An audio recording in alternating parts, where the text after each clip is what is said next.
날씨는 매우 무덥지만 이렇게 주 안에서 여러분들 만나게 돼서 매우 기쁘고 반갑습니다.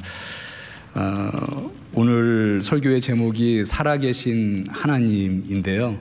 여러분들 하나님의 살아계심을 다 믿으십니까? 아멘. 네. 많은 성도님들이 믿으시리라 생각하고요. 혹시는 여기에 100%는 아닐 수 있겠다, 그런 생각을 해봅니다. 교회 안에는 예수 그리스도를 믿는 믿음의 고백 없이 예수 그리스도는 누구인가, 또 하나님은 누구인가, 진리란 무엇인가를 찾기 위해 교회에 나오신 분들도 있으니까요. 교회는 물론 이러한 분들을 대환영하고 또 열심히 돕기를 원합니다. 살아계신 하나님에 대해서 말하고 있는 중요한 책이 있는데, 그것은 바로 우리가 갖고 있는 성경입니다. 성경에는 수천 년에 걸친 살아계신 하나님 체험으로 가득 차 있습니다. 우리 신앙의 선배들이 어떻게 하나님을 만났고 또 어떻게 하나님을 체험했는지에 대해서 성경이 기록하고 있습니다. 우리는 성경을 통해서 살아계신 하나님에 대해서 듣습니다. 성경이 기록될 당시에 살아계셨던 하나님이시고 지금도 하나님은 살아계시기 때문에 우리 하나님의 자녀들 안에 성경 시대뿐만 아니라 오늘날을 살아가는 하나님의 자녀들 안에도 살아계신 하나님 체험이 있는 것은 사실은 매우 당연한 것인데, 그런데 사실 우리가 그 하나님 체험을 바라는 것이기도 하죠. 성경을 통해서 과거에 일하신 하나님을 만나는 것에 안주하는 것이 아니라 지금도 살아계셔서 우리 삶에 역사하시는 하나님을 만나고 또 교제하는 것, 그의 살아계심을 고백하는 것, 참으로 건강하고 복된 신앙생활입니다. 신약 성경에 따르면 지금 우리가 살아가는 이 시기를 성령의 시대, 이렇게 말합니다. 예수께서는 그의 자녀들을 홀로 내버려 두지 않고 성령 하나님을 보내주시겠다라고 약속하셨는데, 그 성령 하나님이 바로 우리 안에, 하나님의 자녀들 안에 계시겠다라고 말씀해 주셨습니다. 오늘 보면 요한복음 14장 16절과 17절 예수께서 하신 말씀인데, 우리 다 같이 한 목소리로 읽겠습니다. 내가 아버지께 구하겠으니 그가 또 다른 보혜사를 너희에게 주사 영원토록 너희와 함께 있게 하리니 그는 영이라. 세상은 능히 그를 받지 못하나니 이는 그를 보지도 못하고 알지도 못함이라. 그러나 너희는 그를 아나니 그는 너희와 함께 거하시며 또 너희 속에 계시겠음이라. 아멘. 이 말씀에 보니까요, 예수께서 또 다른 보혜사를 보내시도록 하나님께 구하겠다, 이렇게 말씀하십니다. 사실 예수님이 보혜사이셨는데 예수님이 곧 이제 제자들을 떠나십니다. 예수님은 알고 계십니다. 십자가의 길을 알고 계시고 부활하실 것까지 알고 계시죠. 제자들이 이제 떠나실 때에 보혜사인 내가 너희를 떠나는데 또 다른 보혜사를 너희에게 주겠다, 이렇게 약속하시는 것입니다. 여기서 그 또 다른 보혜사가 성령님이시죠. 여러분, 보혜사의 의미는 무엇입니까? 보혜사, 우리가 많이 들었는데요. 저는 어릴 때 이 보혜사라는 말을 듣고 약간 좀 불교의 그런 느낌이 강하게 오더라고요. 보혜사, 보혜사, 성령님이랑은 알겠는데 보혜사가 무엇일까 오랫동안 궁금했습니다. 그런데 한자죠. 보혜사는 보호할 보혜, 은혜의 스승사입니다. 그러니까 이제 우리말 그대로 하면 은혜로 보호하시는 스승이다, 이런 말이죠. 성령님을 보혜사, 이렇게 얘기했습니다. 은혜로 보호하시는 스승. 맞습니다. 성령님, 우리를 은혜로 보호하시는 스승이 맞습니다. 그런데 이 보혜사로 번역된 성경 원어는 무엇일까 좀 궁금했어요. 그래서 봤더니 헬라어를 보니까 파라클레토스라는 말이었어요. 그런데 이 파라클레토스의 의미는 무엇일까 봤더니 원래는 어떤 법정의 용어였습니다. 고대 법정에서 피고가 원고에게 매우 심하게 추궁당할 때 스스로 변호할 수 없는 아주 난처한 그런 입장에 처하게 될 때 그 피고의 가장 친한 친구 혹은 지인을 옆에 세워두는 그러한 어떤 관습이 있었습니다. 상당히 인도주의적이죠. 그 피고의 어떤 가장 친한 친구를 아주 난처한 상황에 있을 때 옆에 세워두는데 그 옆에 세워두는 사람이 누구냐? 파라클레토스입니다.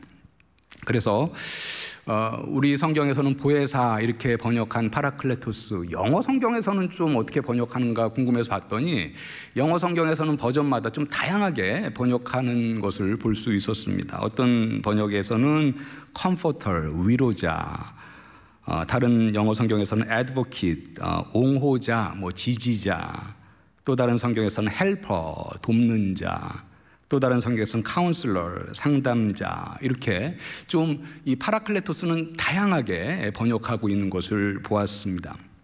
성령님이 누구인가를 다 말해주는 것이죠. 성령께서는 우리의 위로자가 되시고 우리를 지지해주는 지지자가 되시고 헬퍼, 돕는 이가 되시고 또 우리의 카운슬러, 상담자가 되십니다.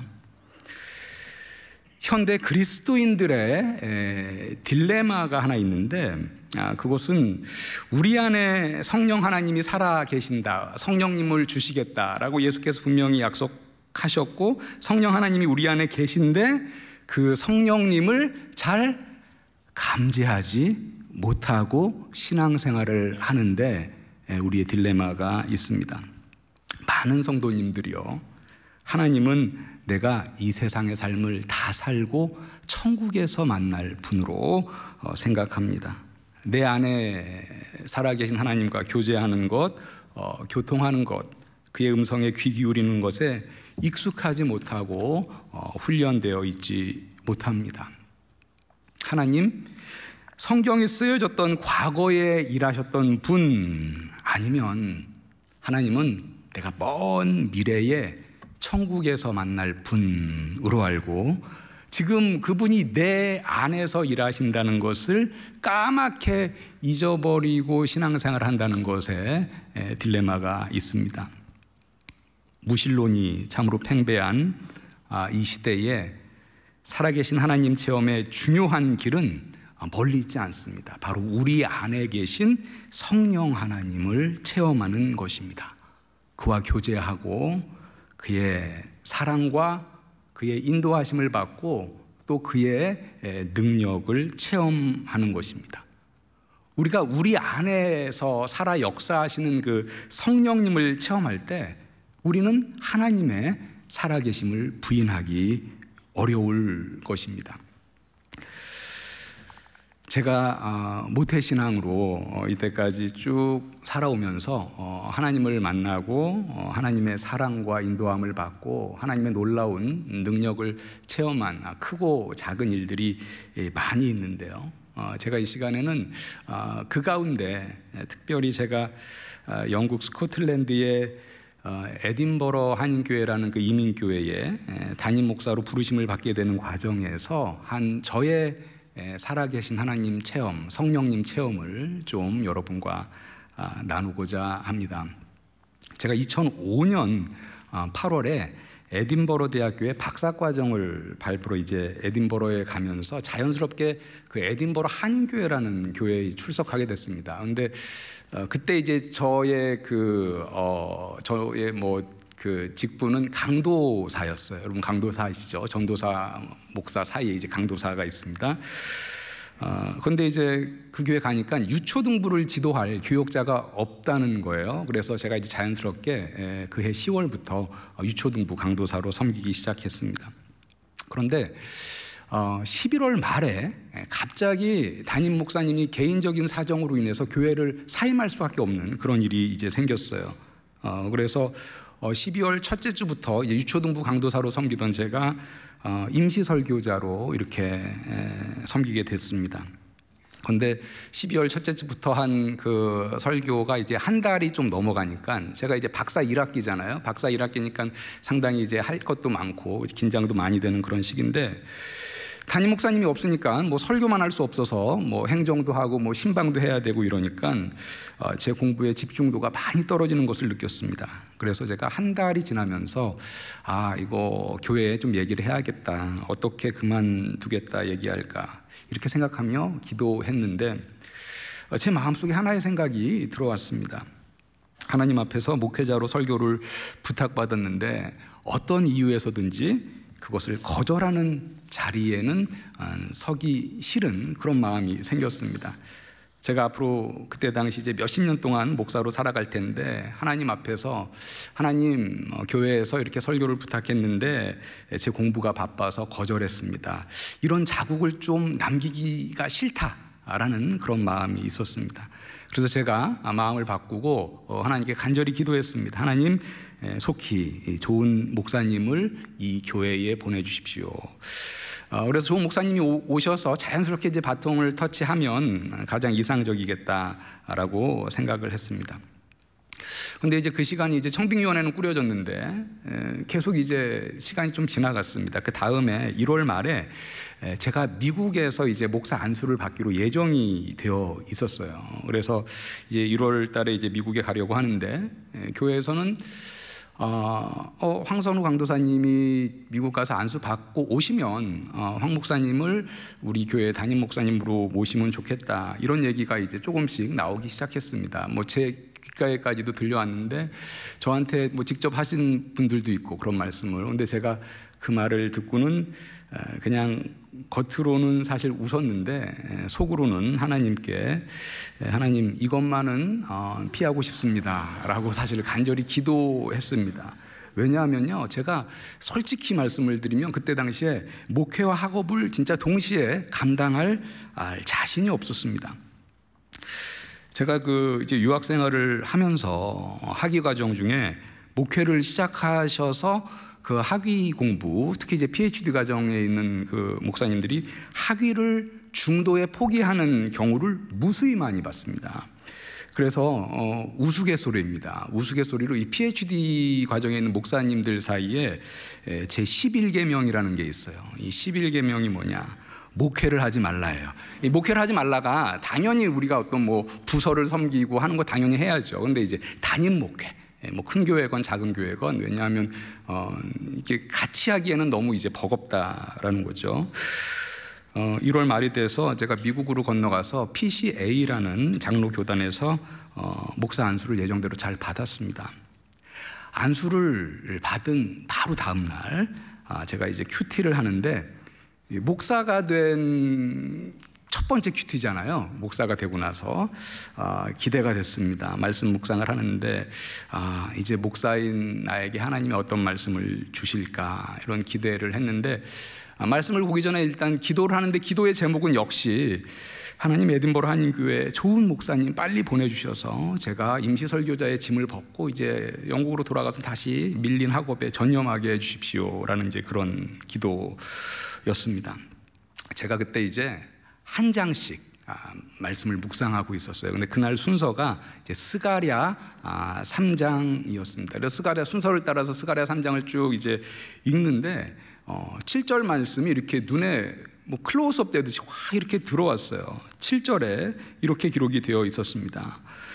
만군의 여호와의 말씀에 내가 만일 내 도를 행하며 내 규례를 지키면 내가 내 집을 다스릴 것이요, 제사장 여호수아에게 성전을 맡기시겠다라는 하나님의 말씀이었습니다.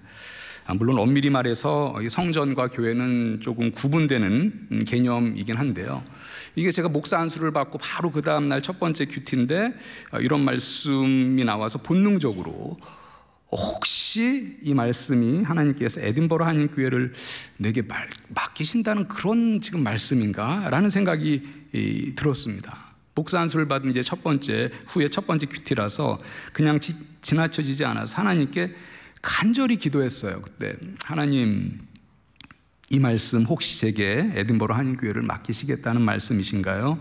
그런데 하나님, 저는 지금 임시 설교자의 책임을 맡고 있는 것만으로도 헉헉대고 있습니다. 목회와 공부를 병행할 자신이 없습니다. 하나님, 맡겨주셔도 솔직히 제가 능력이 안 됩니다. 이렇게 정말 하나님께 솔직하게 기도를 했습니다. 그리고 그 다음 날 또 이제 큐티를 합니다. 어제 그 말씀이 계속 걸려서 또 기도했습니다. 하나님, 성전을 맡기겠다는 말씀 혹시 제게 하신 말씀인가요? 그렇다 해도 저의 처지를 돌아볼 때 저는 목회와 학업을 동시에 감당할 자신이 없습니다. 감당할 능력이 안 됩니다. 그런데 하나님의 뜻을 밝히 분별하길 원합니다. 이렇게 기도를 했습니다. 그리고 순서를 따라서 이제 그 다음날 스가랴서 4장이죠. 스가랴서 4장을 읽는데 또 6절 말씀이 이렇게 눈에 확 들어왔습니다. 이렇게 기록이 되어 있었어요. 여호와께서 말씀하시되 이는 힘으로 되지 아니하며 능력으로 되지 아니하고 오직 나의 영으로 되느니라. 제가 하나님께 하나님, 주님의 집을 맡기에는 공부와 병행할 능력이 안 되잖아요 라고 이렇게 호소하는 기도를 드렸는데 곧바로 하나님이 저에게 응대하시는 것 같았습니다. 선우야, 내가 너한테 목회를 맡겨도 너의 힘과 능력으로 감당하는 것이 아니라 나의 영으로 하는 것이다. 어차피 목회는 너의 능력으로 하는 게 아니야. 이렇게 제게 강력하게 말씀하시는 것 같았습니다. 그래서 그 다음부터는 제가 기도할 때 하나님, 제 능력이 안 돼서 못하겠습니다. 이 기도도 이제 못하게 되었습니다. 저는 사실 내심 그때요, 제가 그래도 이제 뭐 목사니까요, 이런 마음은 이렇게 있지만 저의 이게 내려놓고자 하는 그 마음, 임시 설교자의 그 이제 직을 내려놓고자 하는 마음을 좀 근거를 성경에서 좀 찾아서 말씀으로 좀 컨펌을 받았으면 하는 그런 그런 마음이 많았어요. 그래서 그런 마음으로 말씀을 읽고 묵상을 했는데 그 시기에는 참 이상하죠. 그 시기에는 유독 악한 목자는 양떼를 버리고 도망간다. 이런 말씀이 너무 많이 자주 나오는 거예요. 제가 시간상 뭐 다 읽어드릴 수 없고 같은 스가랴입니다. 예를 들면 스가랴 11장 7절에서 이런 말씀이 있어요. 화 있을진저 양떼를 버린 못된 목자여, 칼이 그의 팔과 오른쪽 눈에 내리리니 그의 팔이 아주 마르고 그의 오른쪽 눈이 아주 멀어버릴 것이나 하시니라. 이런 말씀이 계속 나오는 거예요. 팔이 아주 말라버리고 눈이 멀어버릴 것이다. 그런데 이제 제가 쭉 이제 시간이 지나가면서 스가랴, 그 다음에 말라기죠. 말라기. 그 다음에 신약으로 넘어갔어요. 마태복음, 마가복음 한 장씩 쭉 하니까요. 그런데 큐티 시간이어서 마가복음 13장이었습니다. 그 옥합을 깨뜨린 여인에 대한 말씀을 묵상하는 날이었는데 여러분 뭐 내용은 잘 아시죠. 예수께서 식사하실 때 어느 한 여자가 매우 비싼 향유 옥합을 깨뜨려서 예수님의 이렇게 머리에 부었잖아요. 이를 본 제자들이 그 여자를 책망합니다. 아니, 비싼 향유를 팔아서 가난한 사람을 도우면 얼마나 많이 도울 수 있는데 너 지금 무엇을 한 것이냐, 이렇게 제자들이 책망했죠. 그때 예수께서 뭐라고 말씀하셨습니까? 마가복음 14장 6절부터 8절에 보니까 이렇게 말씀하셨어요. 가만두라, 너희가 어찌하여 그를 괴롭게 하느냐, 그는 내게 좋은 일을 하였느니라. 가난한 자들은 항상 너희와 함께 있으나 나는 너희와 항상 함께 있지 아니하니라. 그는 힘을 다하여 내 몸에 향유를 부어 내 장례를 미리 준비하였느니라. 이 말씀을 제가 읽고 묵상을 하면서 그렇지, 항상 있는 것과 항상 있지 아니한 것을 구분할 줄 아는 그런 지혜가 있어야지, 이렇게 저한테 적용을 했어요.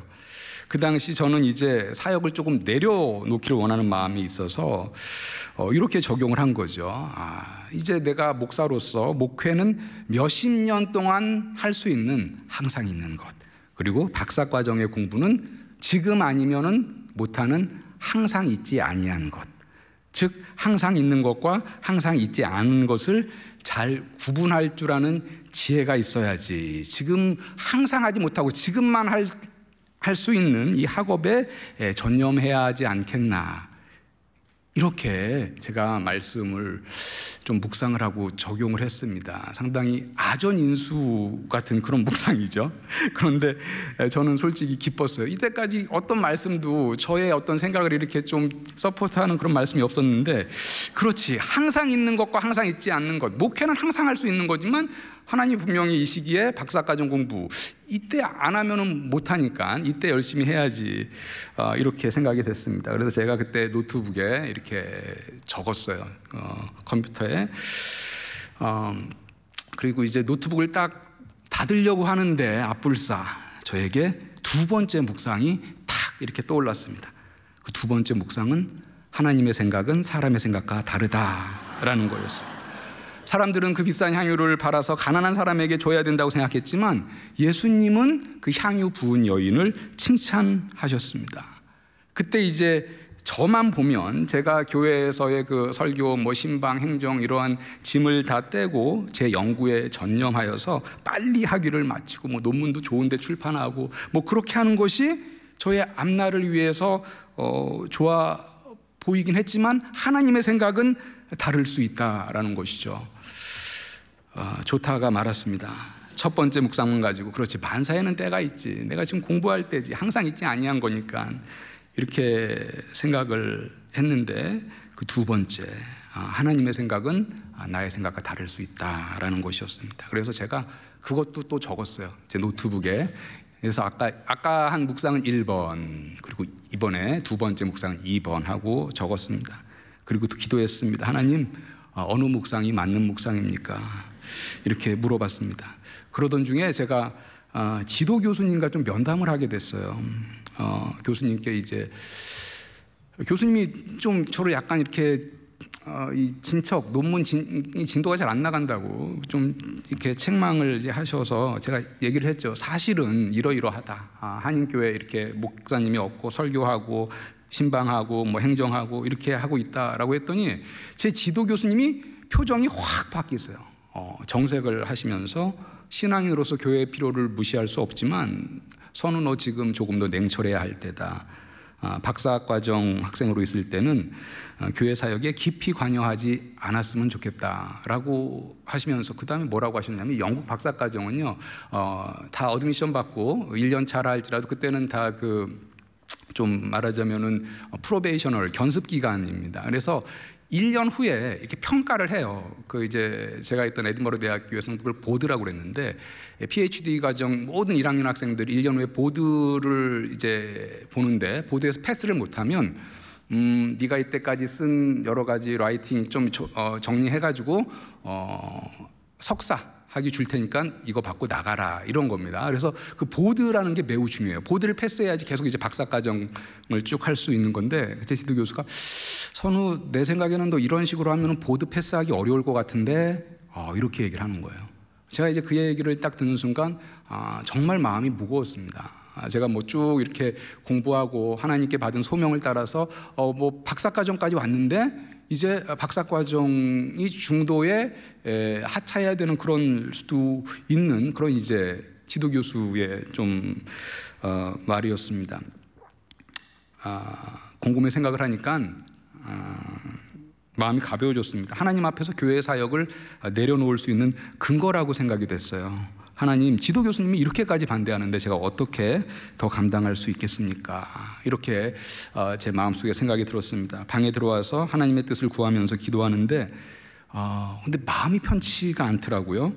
그래서 다시 이제 학교를 나갔는데, 제가 그 학교 이렇게 다이닝홀 이런 데서 친구를 만났어요. 중국계 캐나다 사람이었는데 저보다 먼저 와서 이제 학위가 이제 막 끝난 그런 친구였습니다. 제가 너무 마음이 답답하고 지도 교수 만나고 나서 이 친구한테 이제 얘기를 했어요. 이러이러해서 내가 지금 이러이러하다. 교회에서 이런 일을 많이 맡고 내 논문 이렇게 진도도 안 나가고 지도 교수 이렇게 반대한다. 이렇게 막 얘기를 했더니 이 친구가 이제 이중 언어 구사자거든요. 캐나다에서 자랐고 중국어도 잘하고 영어도 잘하고. 근데 이 친구가 자기도 사실은 박사과정 시작할 때 선우, 너랑 비슷한 고민을 한 적이 있다는 거예요. 에딘버러에서 공부를 시작하면서 그 영국의 에딘버러고 중국인 회중들이 있었는데 중국어로 설교할 수 있는 사람이 많지 않아서 자기를 이제 불러서 설교를 했는데 그게 이제 소문이 나서 에딘버러뿐만 아니라 그 스코틀랜드의 뭐 조금 대도시 글라스고 뭐 에버딘 뭐 이런 데서도 이제 자신을 불러가지고 중국어로 좀 설교를 해달라는 거예요. 그래서 어느 때는 한 달에 3번, 어느 때는 4번 그렇게 뭐 스코틀랜드를 돌아다니면서 설교를 했더니 자기가 공부하는데 너무 이제 그 지장이 가는 것 같아서 그만두려고 했다고 합니다. 그런데 중국어로 설교할 사람을 간절히 찾아서 자기에게 부탁하는 그 부탁을 거절하기가 어려워서 결국은 공부를 마칠 때까지 그 설교 사역을 감당했다고 합니다. 그러면서 저한테 이렇게 얘기하는 거예요. 선우, 네가 여러 가지로 충분히 어려울 거라고 나도 생각하지만 하나님이 설교 사역을 하면서 또 공부를 할 때 그만큼의 능력을 주실 것이다, 이런 얘기를 하면서 선우야, 베다니에서 옥합을 깨뜨려 향유를 부은 여인을 보고 사람들은 저걸 팔아서 가난한 사람에게 주면 얼마나 좋을 텐데 하고 여인을 나무랐지만 예수님의 생각은 사람의 생각과 다르지 않았느냐. 저한테 이렇게 얘기를 하는 거예요. 제가 등골이 오싹했습니다. 일반적으로 생각하면 지금 이게 제가 물은 게 이거 사역을 어떻게 계속 해야 되냐 말아야 되냐 이런 거를 좀 그 친구한테 물은 거죠. 사실 향유 옥합을 부은 그 본문은 뭐 사역을 계속 하냐 마냐 이건과 직접적인 관련이 있는 본문도 아닙니다. 그런데 그 친구는 제가 큐티를 하면서 뭐 정말 어렵게 이렇게 하나 찾은 그 본문, 그리고 이제 묵상 1번, 2번. 그런데 이제 2번 묵상이었죠. 그런데 정확하게 그 워딩 2번 묵상으로 저한테 그렇게 권면을 해주는 거예요. 마치 제가 이 친구가 내 노트북을 열어봤나. 근데 저는 뭐 영어로 안 쓰고 한글로 쓰니까 노트북 열어본다 할지라도 그거를 알 수가 없어요. 근데 너무나 사실은 정확하게 이렇게 제 2번 묵상으로 탁 얘기를 해줘가지고 제가 그것을 하나님의 선명한 응답으로 여겼습니다. 그리고 하나님께 감사의 기도를 드렸어요. 하나님, 하라 하시면 감당하겠습니다. 그리고 그때 이미 교회에서는 제게 담임 목사직을 비공식적으로 제안해 놓은 상태여서 그 친구의 권면을 하나님의 응답으로 받아들이고 이제 하자라고 마음을 먹었어요. 이제 그리고 밤에 이제 잠을 잤는데 그 전날 이제 워낙 중요한 결정을 해서 제가 아침에 일어나면서도 이제 그 골몰했던 것 같아요. 근데 아침에 일어나면서 이상하죠. 제가 좀 이렇게 중얼중얼하면서 일어났어요. 뭐라고 그때 했냐면 지금도 기억이 나는데 아직 나는 모리아산 문턱에도 오지 않았어. 아직 나는 모리아산 문턱에도 오지 않았어. 이 말을 몇 번 되뇌면서 제가 일어났습니다. 여러분 모리아산 잘 아시죠? 하나님이 아브라함을 시험하기 위해 그 아들 이삭을 제물로 바치라 했던 그 산입니다. 여러분들 아브라함이 그 독자 100세에 얻은 독자 이삭을 손에 잡고 모리아산으로 가는 그 발걸음은 얼마나 무거웠겠습니까? 그때 당시 저는 이제 하나님의 부름에 순종하여 교회의 제안을 받아들이는 것, 당시에 뭐 저의 학업의 진척 상황, 지도 교수의 완강한 반대 이런 거를 고려했을 때는 아마 아브라함의 마음처럼 무거웠었던 것 같아요. 그래서 제가 아직 나는 모리아산 문턱에도 오지 않았어 이러면서 일어났는데 그때 이상하게 제 친한 친구의 좀 홈페이지 한번 들어가고 싶다 이런 마음이 생겼어요. 그래서 컴퓨터를 열고 몇 번 클릭해가지고 그 친구 이제 홈페이지를 이렇게 좀 들어갔는데 처음 듣는 그 이제 복음성가 CCM이 이제 배경음악으로 나오는데 가사가 반복되는 게 있는데 어린 양 예비해 놓으리라, 어린 양 예비해 놓으리라. 이 가사가 계속 이제 반복이 되었습니다.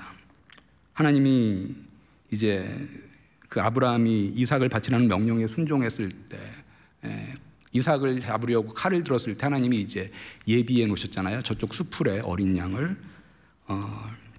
그 말씀의 가사였습니다. 제가 그 찬양을 듣는 순간 무릎을 꿇고 제가 한없이 눈물을 흘리면서 기도했습니다. 참 의심도 많고 뭐 능력도 없지만 의심도 많고 이제 그런 저에게 계속해서 제가 하도 이렇게 막 안 하려고 하니까 하나님이 이제 그렇게까지 저에게 제가 가야 할 길을 알려주셨습니다.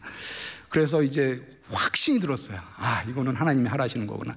확신이 들자 정말 그 제 안에 있었던 여러 가지 뭐 두려움, 미래에 대한 불확실성의 뭐 두려움, 뭐 이런 보드 뭐 두려움이요 안개 거치듯 확 사라지는 겁니다. 여러분들 그 안개 이렇게 뭐 빨리 화면 빨리 돌려서 안개 확 사라지는 것 같아요. 약간 그런 것처럼 그 두려움이 확 사라지고 참 평안이 제게 찾아왔습니다. 어린 양을 예비해 주시겠다는 그 약속에 감사와 기쁨이 있었어요. 그 어린 양이 뭔지는 사실 구체적으로는 알지 못했지만 제가 학업을 계속하는 동안, 목회와 병행하는 동안 어려울 때마다 그 약속을 붙잡고 학업을 마치는 4년 반 동안 목회에 임할 수 있었습니다. 에딘버러 한인교회의 담임 목사로 이렇게 부름에 순종해 간 1년의 과정 가운데 제가 성령님과 교통하며 하나님께 응답을 받은 것은 저의 잊을 수 없는 살아계신 하나님 체험이었습니다. 제가 이 체험 가운데 체득한 것은요, 이 살아계신 하나님을 경험하는 것은 말씀, 그리고 기도, 그리고 찬양, 그리고 신실한 지체를 통한 권면까지 다 모두 이렇게 밀접하게 연결되어 있구나라는 것이었습니다. 사랑하는 우리 삼일교회 성도 여러분, 살아계신 하나님은 성경이 쓰여질 당시에 과거의 하나님, 천국에서 만날 미래의 하나님뿐만 아니라 지금 우리 안에서 일하시는 하나님이십니다. 오늘 말씀에서 분명하게 증언하듯이 하나님이신 보혜사 성령님이 하나님의 자녀된 우리와 함께 거하시고 우리 속에 계십니다. 여러분 믿으십니까?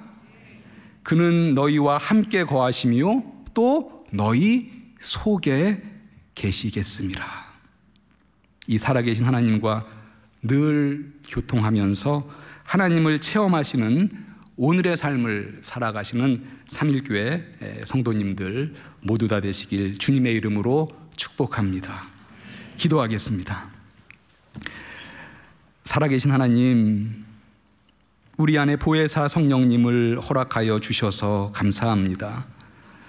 우리 성도님들 성령님을 감지하지 못한 채 살아가는 것이 아니라 성령님과 교제하며 성령님의 음성을 분별케 하여 주시옵소서. 성령 하나님의 역사하심을 통해 하나님의 사랑과 인도하심과 능력을 체험케 하여 주옵소서. 하나님을 체험함으로 우리의 믿음을 더욱 굳세게 하여 주시고 살아계신 하나님의 증인으로 평생토록 살게 하옵소서. 예수님의 이름으로 기도합니다. 아멘. 우리 다 같이 일어나셔서 191장 찬양하겠습니다.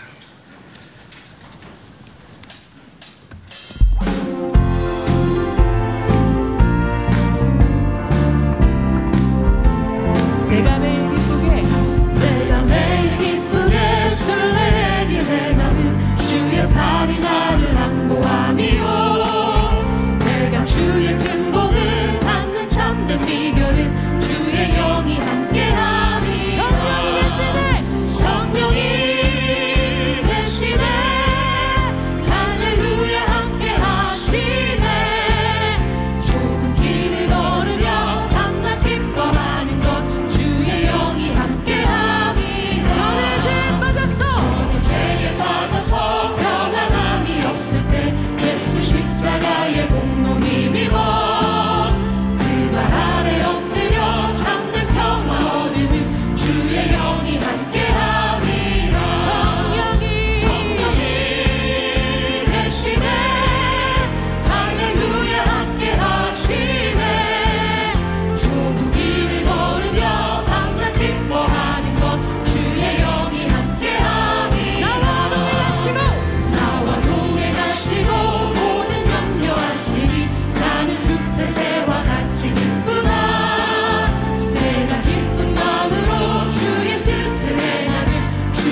예수 그리스도의 은혜와 살아계신 하나님의 크신 사랑과 보혜사 성령님의 교통하심이 함께 예배하며 주께 영광 돌린 이 자리에 있는 주의 모든 백성들 위해 영원토록 함께 있을지어다. 아멘.